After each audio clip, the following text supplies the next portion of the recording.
Ο Σύντροφος Καρίτσης έχει το λόγο. Καλησπέρα.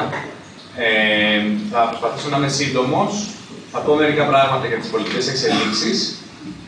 Πιθανότατα πλευρές των εξελίξεων, επειδή είναι, ας το πούμε έτσι, ραγδαίες, μπορεί να μην καλυφθούν, οπότε θα τα συζητήσουμε και μετά και στις ερωτήσεις. Και θα πω και 3-4 πράγματα αναφορικά με το ότι έχουμε να αντιμετωπίσουμε και σε επίπεδο πολιτών και κοινωνίας στην επαφή με τον κόσμο. Κατά πράγμα που θεωρώ ότι είναι και το βασικό καθήκον των οργανώσεών μας. Να πω ότι ο τίτλος της εκδήλωσης της συνέλευσης λέει «Πολιτικές εξελίξεις» και ενημέρωση για τις πολιτικές εξελίξεις και ο ΣΥΡΙΖΑ. Να πω εξ αρχής για το ΣΥΡΙΖΑ, για τις οργανώσεις του, το ζήτημα δεν είναι μόνο να ενημερωνόμαστε για το τι συμβαίνει, αλλά να παρεμβαίνουμε για να πάνε τα πράγματα εκεί που θέλουμε. Και με αυτήν την έννοια πρέπει να έχουμε τη συμπεριφορά και τη στάση παρέμβαση επί των εκτενωμένων και όχι της παρακολούθησής τους και του σχολιασμού τους. Περνάω εν συντομία σε μερικά στοιχεία της περίοδου. Από την στιγμή που ο Πρωθυπουργός ανακοίνωσε εσπεσμένα την έναρξη στη διαδικασία εκλογής του Προέδρου της Δημοκρατίας, ο ΣΥΡΙΖΑ τοποθετήθηκε λέγοντας ότι δεν θα καταφέρει τελικά να μαζέψει τους 180 και ότι το γεγονός της επίσκεψης αποτελεί προϊόν της πίεσης που έχει δεχτεί, αλλά και των αδιεξόδων της πολιτικής που έχει ακολουθήσει. Ωστόσο, ο ΣΥΡΙΖΑ επισημαίνει ότι δεν είναι δεδομένο το γεγονός της μη εκλογής Προέδρου. Το θεωρούμε το πιθανότερο σενάριο, αλλά δεν είναι δεδομένο. Και υπάρχουν πολλαπλές προσπάθειες και πιέσεις προς την κατεύθυνση να εκλεγεί Πρόεδρος Δημοκρατίας. Να πω μόνο ότι αυτή τη στιγμή που μιλάμε και αύριο εξελίσσεται η Σύνοδος Κορυφής με σημαντικά θέματα και για το ουκρανικό ζήτημα, αλλά και για τα ζητήματα της ένταξης της Τουρκίας στην Ευρωπαϊκή Ένωση και της πορείας ένταξης της Τουρκίας στην Ευρωπαϊκή Ένωση. Άρα υπάρχει ύλη και θέματα τα οποία θα μπορούσαν να χρησιμοποιηθούν, να αξιοποιηθούν για τη δημιουργία για την ένταση ενός κλίματος αναταραχής, ανασφάλειας και φόβου σε μια προσπάθεια να προκύψει Πρόεδρος Δημοκρατίας αυτή τη στιγμή. Τι σημαίνει αυτό? Σημαίνει ότι είναι πάρα πολύ κρίσιμο για το τι θα συμβεί στις 29 του Δεκεμβρίου το κλίμα που διαμορφώνεται μέσα στην κοινωνία. Μη σας φανεί παράξενο, οι βουλευτές που συζητάμε για το αν θα ψηφίσουν Πρόεδρο της Δημοκρατίας ή όχι, επηρεάζονται από αυτό. Και επίσης να μην μας φανεί παράξενο, αν πω ότι το τι κυριαρχεί στους χώρους εργασίας, στα καφενεία και στα σπίτια εκεί που μαζεύονται οι άνθρωποι, το τι κυριαρχεί ως κλίμα, είναι πάρα πολύ σημαντικό για το τι τελικά θα συμβεί και στη Βουλή. Αν δηλαδή το κλίμα, οι δεξιοί καταφέρνουν στο δημόσιο χώρο να διαμορφώνουν ή να πυροδοτούν ένα κλίμα τρομοκρατίας και πόσο αδιανόητο είναι να γίνουν εκλογές, τότε αυτό αργά ή γρήγορα θα φτάσει και στους βουλευτές από τους οποίους κρίνεται το αποτέλεσμα. Από την άλλη, αν το κλίμα είναι το κλίμα που δίνουν δεξιοί ψηφοφόροι και οι συνομιλητές των βουλευτών, ότι δεν τολμάμε να πάμε στους δημόσιους χώρους και να πούμε ότι αυτή η πολιτική θα συνεχιστεί, αυτό επίσης το μήνυμα θα φτάσει. Άρα είναι πολύ κρίσιμο το τι κάνουν οι δυνάμεις της ΣΥΡΙΖΑ και όχι μόνο, διότι αυτή η υπόθεση δεν είναι υπόθεση μόνο των δυνάμεων του ΣΥΡΙΖΑ, το τι κάνουν μέσα στην κοινωνία και το τι κλίμα διαμορφώνουν.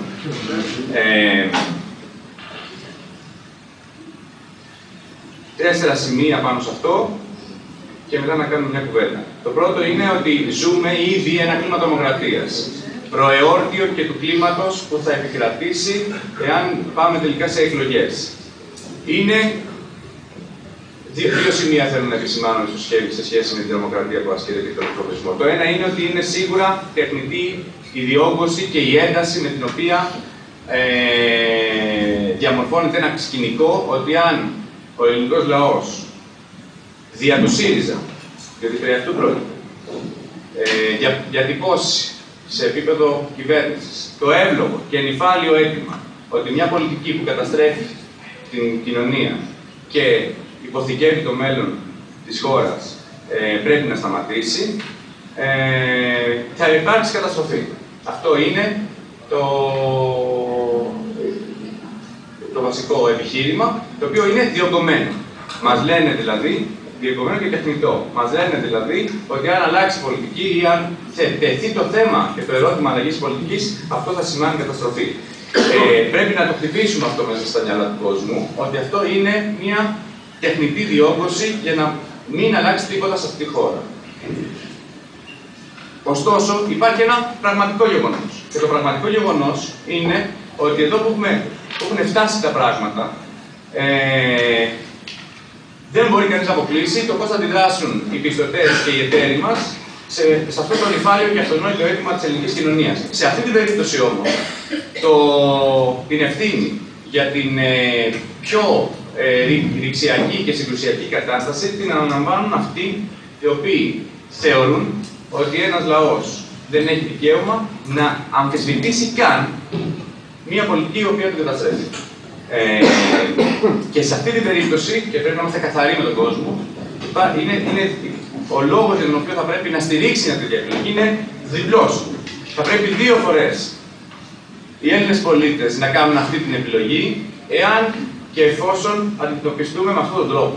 Διότι είναι προσωπική προσβολή για κάθε έναν Έλληνα πολίτη το γεγονός ότι του λένε ότι αποτελεί καταστροφική επιλογή για τον ίδιο και την κοινωνία του, εάν τολμήσει να πει το αυτονόητο, παγκοσμίως αυτονόητο και δεδομένο ότι αυτή η πολιτική έχει αποτύχει και είναι απολύτως καταστροφική. Εκεί έχουμε φτάσει.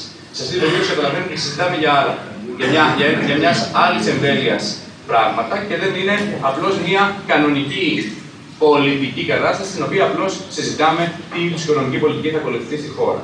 Άρα λοιπόν πρέπει ταυτόχρονα να λέμε στον κόσμο ότι είναι τεχνητή αυτή η κινδυνολογία και αποσκοπεί στο να μην σκεφτεί καθαρά το μέλλον του, το δικό του μέλλον και της κοινωνίας του, και ταυτόχρονα να τον προετοιμάζουμε για το γεγονός ότι και όχι μόνο να τον προετοιμάζουμε, να του λέμε ότι είναι 2 φορές λόγος να επιλέξει έναν τέτοιο δρόμο, εάν και εφόσον οι πιστωτές και οι εταίροι αποκλείσουν και απαγορεύσουν στον ελληνικό λαό να έχει την δυνατότητα και την αξιοπρεπή στάση να ζητήσει αλλαγή πολιτικής. Περνάω σε ένα δεύτερο σημείο, το οποίο το θεωρώ κρίσιμο επίσης, και το θεωρούμε κρίσιμο αυτή την περίοδο. Μιλάνε όλοι και μας κατηγορούν για πολιτική αστάθεια, ως εάν αυτή η χώρα να μην έχει κανένα πρόβλημα, να υπάρχει πολιτική σταθερότητα και το μόνο πρόβλημα που υπάρχει είναι ότι ο ΣΥΡΙΖΑ έχει μια πολιτική κατεύθυνση, μια πολιτική γραμμή, η οποία δημιουργεί αναστάτωση. Να θυμίσουμε λοιπόν, γιατί ο ΣΥΡΙΖΑ ζητάει εκλογές από το φθινόπωρο του 2012. Γιατί ο ΣΥΡΙΖΑ ζητάει εκλογές. Μην το θεωρούμε αυτονόητο, το κλίμα που διαμορφώνεται στην κοινωνία είναι ότι, και η προπαγάνδα, ότι ο ΣΥΡΙΖΑ είναι ένα μάτσο καταπιάδες, οι οποίοι δεν ενδιαφέρονται και διαφορούν για την ελληνική κοινωνία. Το μόνο που τους ενδιαφέρει είναι σε μια κρίσιμη στιγμή για την ελληνική κοινωνία να την αξιοποιήσουν για να πάρουν εξουσία, διότι είναι αξιολάγοι. Περί αυτού πρόκειται. Αυτό είναι το βασικό επιχείρημα. Αυτό το επιχείρημα πρέπει να καταδαφίζεται με το παπούγι. Και πώς θα καταδαφίζεται με το παπούγι, λέγοντας την πραγματικότητα, την οποία δεν πρέπει να ξεχνάμε, ούτε να παθαίνουμε ανοσία σε αυτήν, θεωρώντας ότι τα ξέρει ο κόσμος. Θυμίζω λοιπόν μερικά βασικά πράγματα. Σε αυτή τη χώρα, με αυτή την πολιτική που εφαρμόζεται, παίρνοντας υπόψη τα στοιχεία που έχουμε σήμερα στα χέρια μας και γνωρίζοντας το τι έχει συμβεί σε άλλες χώρες που έχει εφαρμοστεί αυτή η πολιτική για δεκαετίες, μερικά πράγματα. Ποια είναι αυτά? Θα πέσει το προσδόκιμο ζωής. Θα πέσει το κομμάτι του κόσμου που ζει αξιοπρεπώς και άρα το ποιοτικό επίπεδο. Θα πέσει το κομμωτικό επίπεδο. Θα αυξηθεί η εγκληματικότητα και η βάση μορφής βία και κοινωνική παθογένεια. Θα διαλυθεί το κράτος. Σημειώστε εδώ, θα πω παρακάτω, το κράτος και η διάλυξή του γεννάει άλλου τύπου κινδύνους και άλλες εμβέλειες. Δεν υφίσταται το κράτος δικαίου, οι κολλητοί και οι ισχυροί θα κάνουν ό,τι θέλουν σε αυτή τη χώρα. Σε άλλες χώρες, εάν κάποιος πεινάσει γιατί ένας δημόσιος χώρος πρέπει να τον υπερασπιστεί και πάει να τον υπερασπιστεί απέναντι σε ένα συμφέρον, τον τσιμεντώνουν και δεν ασχολείται κανείς. και το πετάνε στη θάλασσα. Ωραία. Αυτό λέγεται κατάργηση του κράτους δικαίου και συμβαίνει σε χώρες που παραγμάζουν μετά από μακρόχρονη εφαρμογή τέτοιων πολιτικών. Ωραία. Ότι το περιβάλλον και η εργασία, δηλαδή ο τόπος μας και οι άνθρωποι του δεν θα έχουν κανένα δικαίωμα για να διαμορφωθούν ευνοϊκές επενδυτικές ευκαιρίες. Επίσης, να θυμίσουμε και να πούμε ότι σε αυτή τη χώρα η κρίση, η παρακμή αξιών και ήθους είναι καθρέφτης, το μπορεί να τον δει καθαρά στο πολιτικό προσωπικό που κυβερνάει αυτή τη χώρα και στον τρόπο που πολιτεύεται και το τι λέει. Ωραία. Και αυτό επίσης είναι κρίσιμο θέμα για μια κοινωνία, διότι μια κοινωνία μπορεί να γίνεται φτωχότερη για διάφορους λόγους. Ακόμα και γιατί ζητάει να έχει αξιοπρέπεια και ανεξαρτησία, μπορεί αυτό να οδηγεί σε παροδική μείωση του βιωτικού επίπεδου. Αλλά μια κοινωνία που διαλύεται και μετατρέπεται σε ζούγκλα χωρίς κανέναν κανόνα και ήθος, είναι μια κοινωνία αβίωτη, που δεν θα πρέπει κανείς να ζήσει ποτέ. Που είναι διαφορετικό από την έμφαση μόνο στο βιωτικό επίπεδο και στα χρήματα. Τρίτο στοιχείο. Μια κοινωνία όπως η ελληνική μετά από 5 χρόνια, 4,5 χρόνια μνημόνια, είναι μια κοινωνία στην οποία η δημοκρατία έχει βιαστεί. Και πρέπει να τα θυμίσουμε. Να θυμίσουμε για παράδειγμα το γεγονός ότι άλλα είχαν υποσχεθεί και άλλα εφαρμόζουν μετά από 6 μήνες από την ώρα που πήραν την εντολή του ελληνικού λαού, από τον Νοέμβριο του 2012. Τον Ιούνιο του 2012 είπαν ότι πήραν το μήνυμα του Μαΐου και τελειώσαν τα μνημόνια. Ο ελληνικός λαός απάντησε καθολικά εναντίον των μνημονίων. Όταν ψήφισε Πασόκ, Νέα Δημοκρατία και Δημάρ τον Ιούνιο, τα κόμματα αυτά λέγανε ότι το μνημόνιο έχει τελειώσει. Δεν το έλεγε μόνο ΣΥΡΙΖΑ ή η αριστερά. Και ότι πήραν το μήνυμα. 6 μήνες μετά φέραν ένα μνημόνιο πολύ χειρότερο. Αυτό είναι τέλος δημοκρατίας. Εάν παίρνεις την εντολή να εφαρμόσεις μία πολιτική και εφαρμόσεις την ακριβώς ανάποδη, σημαίνει ότι δεν δίνουν δεκάρα για το τι λέμε εμείς. Και άρα, γιατί η δημοκρατία είναι αυτό, η δημοκρατία είναι οι πολίτες, οι άνθρωποι που δεν έχουν εισοδήματα ή έχουν μικρά εισοδήματα ή μικρή περιουσία ή καθόλου περιουσία, να μπορούν να επηρεάζουν τις αποφάσεις. Τι μας λένε? Ότι τελείωσε αυτό. Είτε κινητοποιούμενοι, είτε αν ψηφίζετε, ό,τι και να κάνετε, η πολιτική που θα ακολουθήσαν οι ίδιοι. Αυτό είναι τέλος της δημοκρατίας και αυτό είναι επικίνδυνο. Διότι αν είσαι ο Μπόμπολας, δεν χρειάζεσαι τη δημοκρατία για να επηρεάσεις τις αποφάσεις κατά το συμφέρον σου. Έχεις άλλους τρόπους και μέσα. Εάν είσαι ένας μεροκαματιάρης, ένας φτωχός, ένας ηλικιωμένος, ένας συνταξιούχος, ένας τσιρικάς που δεν έχεις τον ήλιο μοίρα, ο μόνος τρόπος να επηρεάσεις την πορεία της κοινωνίας και τη ζωή σου και να την αλλάξεις προς μια κατεύθυνση είναι μέσω της δημοκρατίας. Το τονίζουμε αυτό, διότι η δημοκρατία έχει απαξιωθεί σε αυτή τη χώρα και σε αυτή την κοινωνία, διότι η δημοκρατία θεωρείται τα καλλιστεία ποιον θα ψηφίσω και ποιος τα λέει καλά και ποιος μου αρέσει στην ιδιωτική του ζωή και το τι κάνει, για να του δώσω τη δυνατότητα να βρίσκεται σε ένα υπουργικό ή βουλευτικό αξίωμα και να κάνει μια πολιτική που ούτως ή άλλως δεν εξαρτάται από το ποιο πρόσωπο θα είναι εκεί. Ωραία. Θυμίζω τον κύριο Μπαλτάκο και τη σχέση της κυβέρνησης αυτής με την ακροδεξιά. Θυμίζουμε τις πράξεις νομοθετικού περιεχομένου και το τι σημαίνει αυτό για την λειτουργία της έστω ισχνής αστικής δημοκρατίας αυτού του τόπου και του ρόλου των εκλεγμένων αντιπροσώπων του. Θυμίζουμε το γεγονός της καταστολής και της δίωξης επί όποιου αντιστέκεται, και εδώ θα μπορούσαμε να λέμε πολλά. Θυμηθείτε τα, ανατρέξτε, ξαναθυμηθείτε τα, είναι πάρα πολλά. Άνθρωποι οι οποίοι αγωνίζονται στο δημόσιο τομέα διώκονται προνομιακά και απειλούνται με απόλυση, μέχρι το ξύλο που τρώνε οι άνθρωποι στους δρόμους, αν τολμήσουν να βγουν να διαμαρτυρηθούν για κάτι. Και να θυμίσουμε επίσης ότι οι ευρωεκλογές ήταν ένα καθαρό αποτέλεσμα, το οποίο επίσης δηλώθηκε η αντίθεση της μεγάλης πλειοψηφίας του ελληνικού λαού στην πολιτική που εφαρμόζεται και δεν δήλωσε κανείς, συνεχίζουν κανονικά σαν να μην συνέβη. Επίσης, τονίζουμε, τέταρτο στοιχείο, το γεγονός ότι αυτό που ζούμε δεν είναι παροδικό φαινόμενο, ούτε μια πολιτική η οποία εφαρμόζεται διότι η ελληνική κοινωνία έκανε κάποια λάθη, έκανε πολλά, αλλά είναι άσχετο, αυτό το συζητάμε. Είναι μια μόνιμη κατάσταση. Καμία χώρα στην Ανατολική Ευρώπη δεν έχει ορθοποδήσει μετά από 20 και 30 χρόνια εφαρμογής αυτής της πολιτικής. Δεν πρόκειται να αλλάξει ποτέ, διότι η ανταγωνιστικότητα με τους όρους που την αντιλαμβάνονται θα είναι πάντοτε παρούσα και θα πρέπει πάντοτε να την καταφέρει. Σαν να ρίξουμε τους μισθούς και τις συντάξεις κάτω από το επίπεδο της Βουλγαρίας, θα υπάρχει πάντοτε μια χώρα κάπου αλλού στον κόσμο που θα έχει ακόμα χαμηλότερα. Και αν εμείς το κάνουμε, θα το κάνουν και οι Βούλγαροι και αυτό το σπιράλ δεν τελειώνει ποτέ. Είμαστε συνεννοημένοι. Δεν είναι μια παροδική πολιτική η οποία εφαρμόζεται γιατί ώστε κάποτε να αρχίσει η κοινωνία και ο λαός να ξανααποκτάει δικαιώματα και αξιοπρέπεια. Δεν θα αποκτήσει δικαιώματα και αξιοπρέπεια εάν δεν το απαιτήσει και δεν το επιβάλλει. Και δεν πρέπει να είμαστε καθαροί σε αυτό. Πέμπτο και τελευταίο, η γεωπολιτική κίνηση. Έχουμε αντιληφθεί όλοι και όλες το γεγονός ότι όχι μόνο στην Ευρώπη γίνεται κακός χαμός με την πολιτική της λιτότητας και το τέλος των δικαιωμάτων και της αξιοπρέπειας των λαών, αλλά έχει μπει στη συζήτηση και στην ατζέντα και ο πόλεμος, η αλλαγή συνόρων. Αν κάποιο κατόφλι υπήρχε τα τελευταία 50 χρόνια, δηλαδή μετά το τέλος του Δεύτερου Παγκοσμίου Πολέμου, ήταν η συμφωνία ότι τουλάχιστον τα σύνορα σε αυτή την Ήπειρο δεν θα ξαναλλάξουν. Τον Φλεβάρι του 2014 τα σύνορα σε αυτή την Ήπειρο άλλαξαν. Και βλέπετε ποια είναι η γεωπολιτική κατάσταση στην περιοχή. Νομίζω ότι είχαμε και πρόσφατα μια συζήτηση για τις γεωπολιτικές εξελίξεις. Τα πράγματα είναι επικίνδυνα και εδώ χρειάζεται μια κοινωνία να είναι στιβαρή, συντεταγμένη, με εργαλεία στα χέρια της για να μπορεί να περάσει αυτό το δύσκολο περιβάλλον.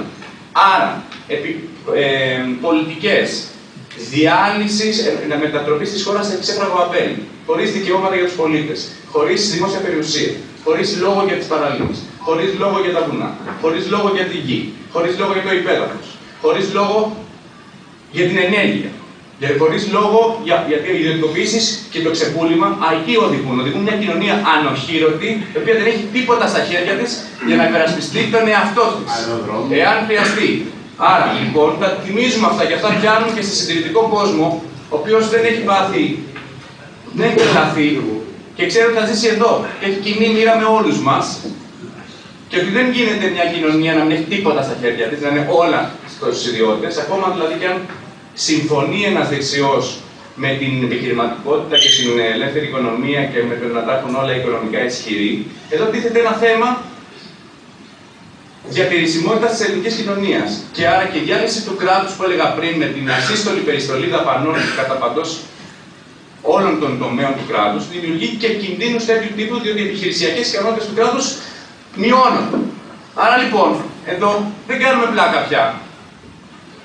Δεν είναι αστεία τα πράγματα και άρα θα πρέπει να θυμίσουμε στον κόσμο γιατί ο ΣΥΡΙΖΑ ζητάει εκλογές και τέλος αυτής της πολιτικής. Το αστιάκι ότι η ΣΥΡΙΖΑ θέλει να πάρει την εξουσία διότι 10 τρελοί θέλουν να γίνουν υπουργοί, πρέπει να το κόβουμε νωρίς μέσα στην κοινωνία και στους δημόσιους χώρους. Προχωράω στο τέταρτο σημείο. Τι είναι ο ΣΥΡΙΖΑ? Πρέπει να ξαναβάλουμε στην κουβέντα και να ξαναπούμε στον κόσμο τι είναι ο ΣΥΡΙΖΑ.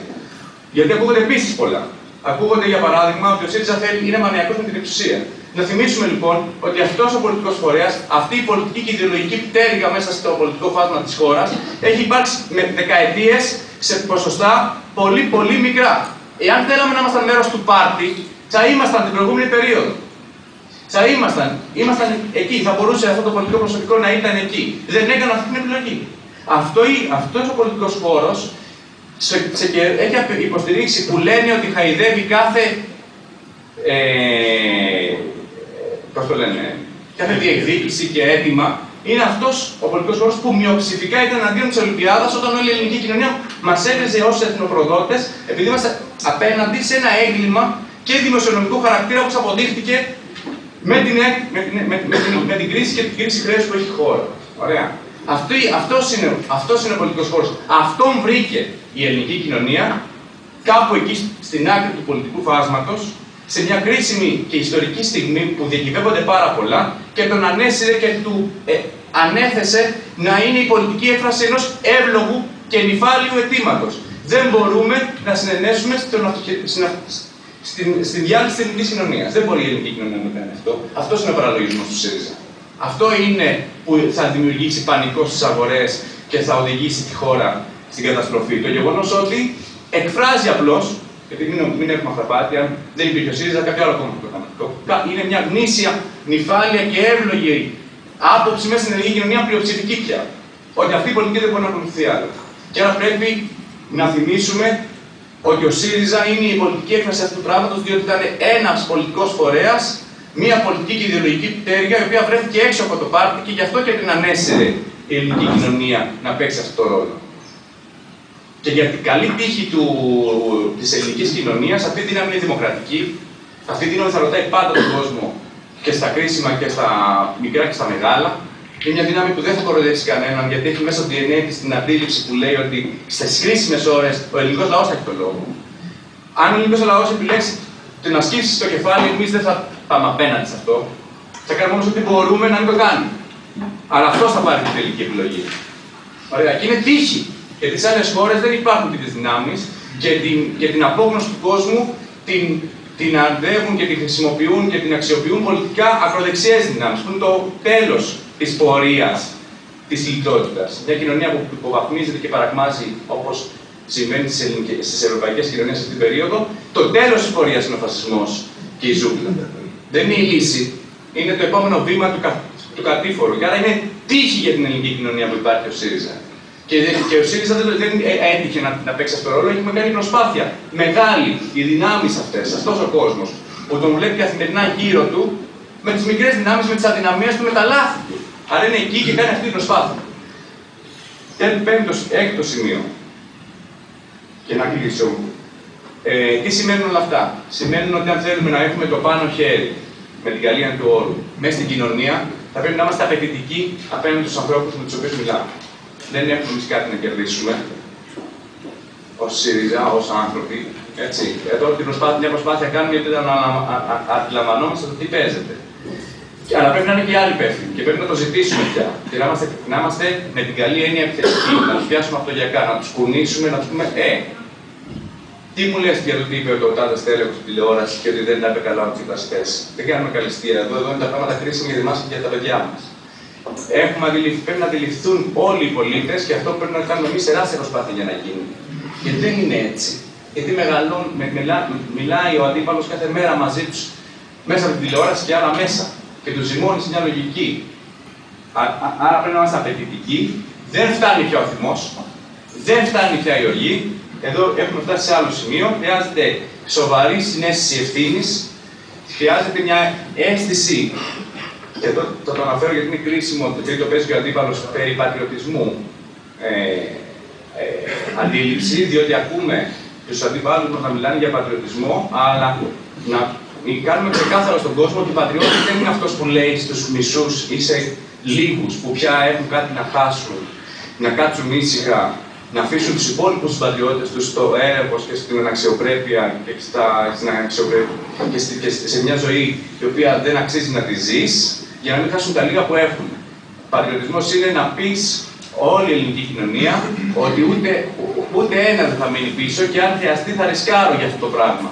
Και να μην τους αφήνουμε να πιστεύουν οι ίδιοι για τον εαυτό τους ότι είναι πατριώτες όταν εκφοβίζουν εκείνο το κομμάτι της ελληνικής κοινωνίας που έχει ακόμα κάτι να χάσει, να μην παίξει κοροναγράμματα αυτό το λίγο που του έχει απομείνει για τους υπόλοιπους Έλληνες. Αυτό δεν είναι πατριωτισμό. Εγώ δεν έχω καταλάβει, διαβάζοντας και ζώντας, ότι αυτό ήταν το μήνυμα. Το μήνυμα είναι ότι δίνομαι και εγώ τάσσομαι στην υπηρεσία της κοινωνίας για το καλό της. Αυτό ξέρω εγώ. Και ο φόβος, η ανασφάλεια που δημιουργούν στους πολίτες, πέρα από ότι δεν έχει κανένα αντίκρισμα, διότι το 12 επίσης ένας κόσμος φοβήθηκε ότι κάτι κακό θα γίνει και έσκυψε το κεφάλι. Ο ίδιος κόσμος 2 χρόνια μετά έχει περάσει αυτός κάτω από τη γραμμή. Πάρα πολλοί κόσμος. Έχει βρεθεί στην άλλη μεριά της ελληνικής κοινωνίας αυτής που δεν έχει τίποτα πια να χάσει. Άρα λοιπόν και ανώφελο είναι να το κάνει αυτό κάποιος, διότι δεν έχει τέρμα αυτό. Και είναι μόνιμο και θα παθαίνει. Και δεν είναι πατριωτικό αν το κάνεις. Άρα λοιπόν χρειάζεται αφύπνιση, υπευθυνότητα, σοβαρότητα, ανύψωση του χρονήματος, εργατικότητα, να θυμηθούν κάποιες αξίες, αφοσίωση, όχι τι θα μου δώσει ο ΣΥΡΙΖΑ μόνο, αλλά τι έχω εγώ να προσφέρω σε αυτή την προσπάθεια. Που απλώς τυχαίνει ο ΣΥΡΙΖΑ να είναι η πολιτική του έκφραση και να είναι αυτός που θα ηγείται από την πλευρά της κυβέρνησης, αλλά τι έχω εγώ να δώσω, τι έχουμε εμείς να δώσουμε. Πρέπει να αλλάξουμε λίγο τον τρόπο με τον οποίο μιλάμε και προσεγγίζουμε τον κόσμο. Να κλείσω λέγοντας ότι, για να κάνουμε πιο πολύ κουβέντα, μια και φαντάζομαι ότι υπάρχουν και θέματα που δεν έχω πιάσει, ότι η μάχη αυτή, ενώ και να μην βγει η πρόεδρο της Δημοκρατίας, και αν δεν βγει, να υπάρξει ένα εκλογικό αποτέλεσμα που θα δώσει τη δυνατότητα στην ελληνική κοινωνία, διαμέσου του ΣΥΡΙΖΑ, να απαιτήσει και να πετύχει κάτι εύλογο και προφανές, για κάθε κοινωνία που σέβεται τον εαυτό της, η μάχη θα κριθεί από το ποιο στρατόπεδο θα επιβάλλει μέσα στην κοινωνία, με τη διαλύα του όρου θα επιβάλλει, θα διαμορφώσει κλίμα δηλαδή, μέσα στην κοινωνία, τη δική του λογική ως κοινή λογική. Αυτό, εκεί θα παιχτεί το παιχνίδι, σε αυτές τις εκλογές. Ποια πολιτική παράταξη, ποια πολιτική αντίληψη θα επιβάλλει στο δημόσιο χώρο ότι αυτό που λέει είναι το εύλογο. Γιατί οι αντίπαλοι μας αυτό λένε. Ότι εμείς είμαστε κοινολογικοί, όλος ο κόσμος έτσι λειτουργεί, τι πάτε να κάνετε, αν είναι δυνατόν, και βεβαίως ο καθένας μόνος του σε αδιαφορία για τους γύρω του, και έτσι θα πάει προς τα όλη η κοινωνία. Και εμείς λέμε κάποια άλλα πράγματα. Το ποιος θα τα επιβάλλει με την καλία του όρου, μέσω των επιχειρημάτων, της δύναμης και της αυτοπεποίθησης των λόγων του και των πράξεών του και των δράσεών του, θα είναι αυτό που θα καθορίσει το αποτέλεσμα, διότι πάντοτε υπάρχει ένα κομμάτι ανθρώπων που ταλαντεύονται, που γνωρίζουν ενδεχομένως λιγότερα από όσα θα έπρεπε να γνωρίζουν για να μπορούν να παίρνουν τις σωστές αποφάσεις, που τους κερδίζει το κλίμα. Το κλίμα ποιο είναι αυτή τη στιγμή, ότι φοβόμαστε μη γίνουν εκλογές, ή το κλίμα είναι ότι φοβόμαστε μη δεν γίνουν εκλογές? Ποιο είναι το κλίμα? Το κλίμα είναι ότι είμαστε διατεθειμένοι να σηκώσουμε το ανάστημά μας, διότι αργά ή γρήγορα η ελληνική κοινωνία θα αναγκαστεί να το κάνει. Και δεν έχει τέρμα αυτός ο τρόπος. Και όσο γρηγορότερα, τόσο καλύτερα για την ελληνική κοινωνία.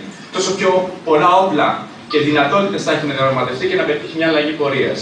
Ή να κάτσω ήσυχα, μήπως περάσει μπόρα και δεν πειράζει αν έχουν διαλυθεί γύρω μου οι συγγενείς μου, αλλά εγώ έχω κάτι ακόμα να χάσω και κάπως θα κουτσοφέρνω βόλτα. Το ποια από τις δύο λογικές θα επικρατήσει στην ελληνική κοινωνία θα καθορίσει και το αποτέλεσμα.